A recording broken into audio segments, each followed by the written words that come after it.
Renegade Immortal Episode 197. In the previous episode, the long and brutal war across the demon spirit land finally came to an end as the ancient demons devoured one another, leaving Bei Lu stronger than ever. Wang Lin, carried into a deep state of enlightenment, awakened months later, his aura transformed, his presence calm and refined like a mortal scholar. Through Bei Lu's mystical guidance, he gained a brief glimpse into a terrifying realm known as the Tide Abyss. A collapsing space tunnel filled with unknown dangers, and the place where the divine sense of his missing companion was trapped. Meanwhile, deep within that abyss, greed and the disciples of the Lou Sword Sect struggled against mysterious beasts strengthened by the strange forces of this twisted realm, creatures that Wang Lin would recognize all too well. At the end of the previous episode, the swarm of monstrous mosquito beasts gathered in the black mist, surrounding Greed's group as the threat closed in from all sides. And the story continues. Wu Ma, who was next to Chen Long, had a crestfallen expression as he whispered, "Shen Hou's body has already been devoured by them. Even his origin soul couldn't escape." His voice was barely audible, yet within it trembled a century of helplessness. Around them, the Tide Abyss roared in an endless hush, a suffocating expanse of drifting black mist that swallowed every sound and sense of direction. Time, light, and hope had gradually eroded for the Lou Sword Sect disciples trapped within its depths. Chen Long's gaze darkened. In his mind, the images of their fallen comrades appeared one after another. Among the 12 swords, only 9 had entered the abyss with greed, driven by ambition, curiosity, and the promise of unimaginable treasures greed claimed to have discovered. The demon spirit land had consumed countless rare artifacts from all corners of the world, all drawn to the East Demon Spirit Sea, and witnessing that spectacle had ignited desire in all of them. They believed that if such treasures drifted into the abyss, something even greater must lie at the heart of it. Even Chen Long, known for his calm judgment, had been unable to find a reason strong enough to reject the expedition. But he had not entered blindly. He arranged for 3 members, led by Chou Niu, to enter through another pathway, while Zi Shu and Hai Zhu remained outside. That cautious planning was the only reason the situation had not become even more disastrous. When they first stepped into the abyss, everything had been eerily smooth. The air was thick but stable, and no beasts appeared. They felt a deceptive sense of safety, until greed retrieved a strange object from a dark cave deep within the abyss. From that moment, the calm shattered. Countless shadowy beasts surged like a living tide, overwhelming them before they could react.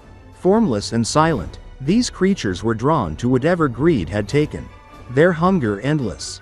Every attempt at escape failed, and soon the disciples' sense of time dissolved.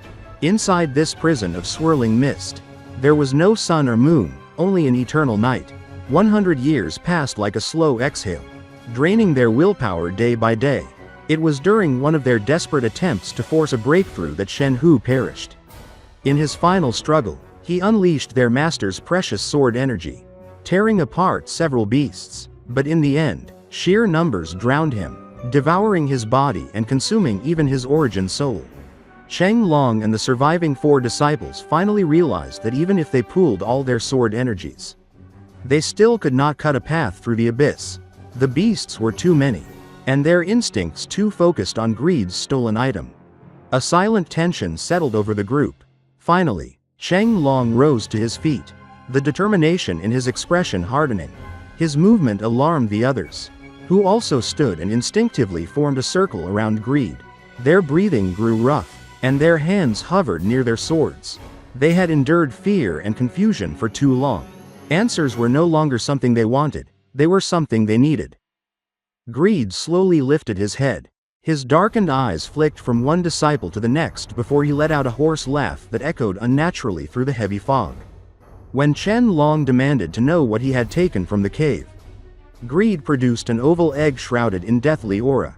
Though lifeless, it pulsed faintly with a strange, ominous heaviness. Chen Long stared at it, struggling to read its true nature. Greed's cultivation revolved around death. An object like this might serve his techniques. But even then, something felt obscured, hidden behind layers of deception. Greed's recent behavior, his willingness to remain trapped, his indifference toward their survival, was becoming more suspicious by the day.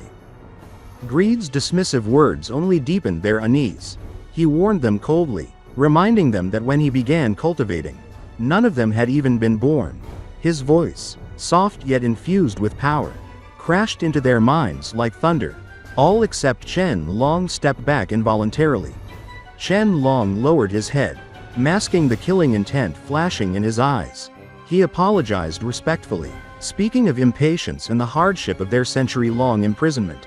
Greed closed his eyes and calmly replied that they only needed to wait another century for their master to arrive and rescue them. His tone was too casual, too indifferent, as if their suffering meant nothing to him. Chen Long finally understood. Greed had no intention of leaving. Something inside the abyss mattered far more to him than freedom. While the disciples wrestled with fear and suspicion deep inside the abyss, Wang Lin was speeding across the fire demon country toward the Tide Abyss exit. Yao Shishui had told him of a token hidden within the abyss, an object so valuable that even the All-Seer coveted it. And Wang Lin, remembering the disappearance of Greed and the Lou Sword Sect disciples 100 years ago, now believed they had entered the abyss and never returned. He had no idea what awaited him inside, but he knew he needed to prepare. As he flew with greater teleportation, memories rose unbidden. The moment he fused with the gray-robed figure during the ancient demon inheritance. That fusion had granted him terrifying clarity of the celestial slaughter art. But it also showed him a horrifying truth. When he reached 10 million strands of slaughter energy, a symbol formed from the merged life seals tore free from his control, seizing his origin soul and body before devouring them entirely. From a detached perspective, he witnessed his own destruction as the symbol fed on him and turned into a true strand of slaughter energy. Even now, recalling that scene made his heart shake. The All-Seer had taught him this technique, insisting it suited his life and death domain.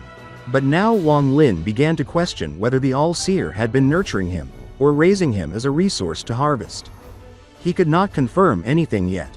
The All-Seer's power was too overwhelming. A single suspicion spoken aloud could doom him. So he pressed these thoughts deep within his mind, determined to uncover the truth without exposing himself. After reaching the Tide Abyss exit, he placed no strong seals. Instead, he created delicate, nearly invisible restrictions, silent marks that would attach to anyone who passed.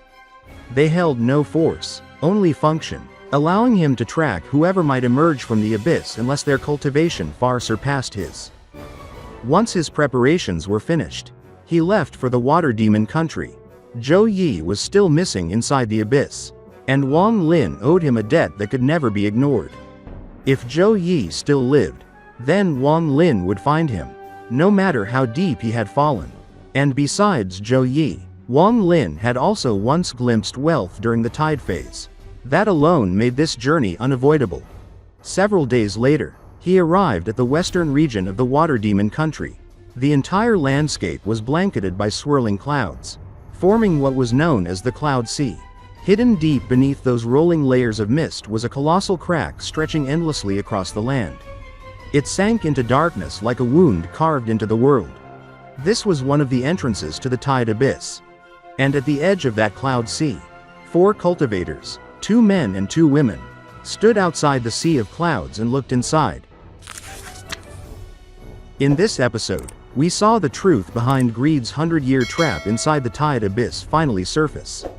Chen Long and the remaining disciples of the Lou Sword Sect realized that the moment Greed stole a mysterious death-filled egg, the Abyss awakened and unleashed countless beasts that wiped out their companions, including Shen Hou, whose body and origin soul were fully devoured.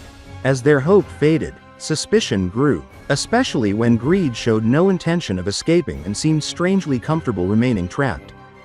Meanwhile, Wang Lin hurried to the Tide Abyss after learning that a treasure capable of shaking even the All-Seer was hidden within its depths.